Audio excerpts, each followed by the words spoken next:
कोण कुठं नोकरीला जाते कोण आहे.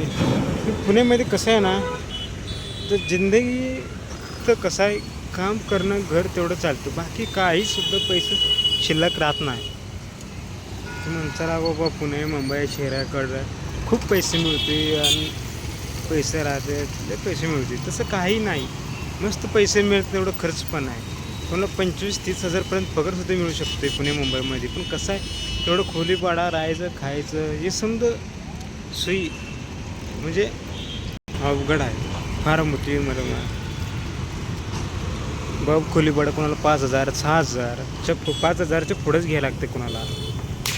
आता काही लोक आहेत ना, कुणाला सुट्टी झालेली असते 5 लाख कोणाला 8 लाख, कोणाची 8 तास ड्युटी असते, कोणाला 12 तास ड्युटी असते. ते ह्याच्यावर असते ड्युटी. पण लोक काय थोडं घरी जातात, हातपाय देऊन आपलं जेवणाला बसते आहेत, कोण इकडं तिकडं जात आहेत. फार कठोर आहे. पुणे मुंबईत काय नाही, एक खेडेगाव तिकडं जरा बरं आहे. कारण कसं तिकडं जरा वातावरण वेगळं आहे, इथलं वातावरण वेगळं आहे. इथं कोंड्यासारखं होते, पण तिकडं कोंड्यासारखं कधी होत नसतं. लोक काय म्हणते पण शहराकडं चांगलं, शहराकडं काही नाही बघ. फक्त इकडं पैसा कमवणे आईस करणे एवढंच आहे इकडं. पण खिशात 1 रुपया शिल्लक राहत नाही.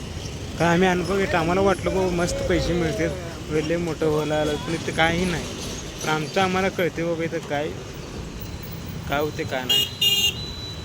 खरंच तिकडं कुणाला लवकर म्हणजे कोण चालले आहेत कामावरनं सुटले आहेत, कोण ज्याच्याकडे पैसा आहे ते फिरू शकते.